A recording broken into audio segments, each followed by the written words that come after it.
আসলে ঠিক আছে। আসসালামু আলাইকুম, আমি মোহাম্মদ ইমরান হোসেন, ছাত্রদের শাখার সভাপতি। আসলে একটা মানবিক একটা বিষয় আমরা যেটা দেখেছি আমাদের বিবেকের তাড়নায় এবং আমাদের রাষ্ট্রের স্বার্থে, জনস্বার্থে, সমাজের স্বার্থে। আপনারা সবাই অবগত আছেন আমাদের আশাসন উপজেলার যে আগরগাড়ি ইউনিয়নের আমাদের মেয়ে বলা যায়, আমাদের রাষ্ট্রের সম্পদ। আসলে যে জিনিসটা হয়ে গেছে এটা আমাদের কল্পনার বাইরে। একটা মানুষ কতটা নির্মম হতে পারে একটা তৃতীয় শ্রেণীতে পড়ে একটা বাচ্চার সাথে এমন ধরনের আচরণ করতে পারে তৃতীয় শ্রেণীতে।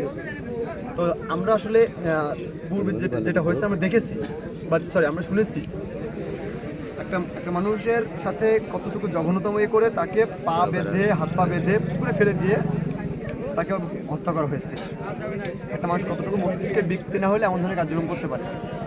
আমরা কোনো কিছুই করতে চাচ্ছি না। আমাদের এক দফা বা আমাদের একটাই দাবি, ছাত্র সমাজ এবং এলাকাবাসী সহ পুরো সাতক্ষীরাবাসীর পক্ষ থেকে আমি আমার জায়গা থেকে এবং আমার সংগঠনের পক্ষ থেকে আমরা এটাই চাইবো যে যেহেতু তাকে আইনের আওতায় নেওয়া হয়েছে এবং অ্যারেস্ট হয়েছে এবং সে নিজে 164 দিয়ে সে আরতি দিয়েছে যে সে অপরাধী, এখন অতি দ্রুত সেটার বাংলাদেশের দণ্ডবিধি অনুযায়ী এবং সংবিধান অনুযায়ী এবং বিচারাধীন যে ব্যবস্থা অনুযায়ী যে কার্যক্রমগুলো আছে দ্রুত আইনের আওতায় এনে খুব দ্রুত সেটা কার্যকর করতে হবে।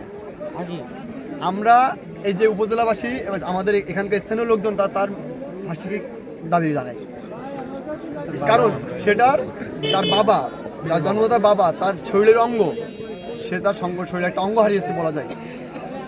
একটা মেয়ে সন্তান কিভাবে লালন করে সে এই 9টা বছর লালন করে রাখছে।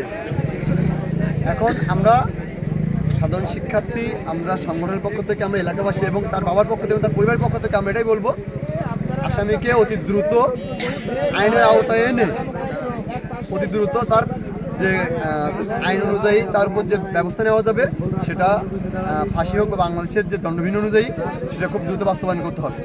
আমি চাইবো আমাদের আশুগঞ্জ উপজেলার আমাদের পুলিশ প্রধান ওসি ইনচার্জকে জানাবো এবং তার অবগতি জানাবো এবং আমাদের সাথে পুলিশ সুপারকে অবগতি জানাবো অতি দ্রুত সময় ফাইনাল চার্জশিট ব্যবহার করে ফাইনাল চার্জশিট প্রদান করে খুব দ্রুত সময়ে তার বিচারটা করা এবং আইনরূপ এবং শাস্তিরূপ ব্যবস্থা নেওয়া।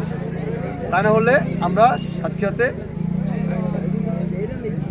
এর পক্ষে যারা থাকবে তার বিপক্ষে আমরা অবস্থান নিয়ে আন্দোলন সংগ্রাম করবো ইনশাল্লাহ। এবং আমরা আগামীতে ছাত্র অধিকার পরিষদের পক্ষ থেকে আগামীকাল আমরা সাতক্ষীরা প্রেস ক্লাবে মানববন্ধন জানাবো।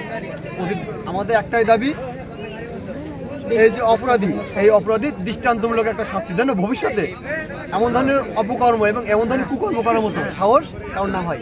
পুরো সাতক্ষীরাবাসীর এবং সারা বাংলাদেশে কখনো কোনো ছেলে, কোনো মেয়ে যেন আমাদের কাছে অনিরাপদ না থাকে এবং আমাদের মা বোনেরা যেন আমাদের সমাজে সাবলীলভাবে চলাচল করতে পারে, আমাদের পরিবারের সম্পদ যেন সুষ্ঠু এবং সঠিকভাবে বসবাস করতে পারে।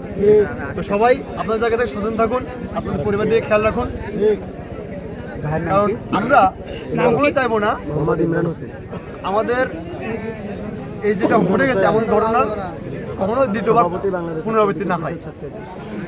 তো আপনারা যেহেতু আমাদের যে শোকাহত পরিবার, আপনারা তার পাশে থাকবেন, আপনার জায়গা থেকে চেষ্টা করবেন, মানসিকভাবে অনেক ভেঙে পড়ছে। আর বাকি যতটুকু সাহায্য সহযোগিতা করা লাগে আইনগত দিয়ে হোক কোনোভাবে হোক আমরা অবশ্যই তার পাশে থাকবো এবং পক্ষে ছিল ভবিষ্যতেও থাকবে ইনশাআল্লাহ।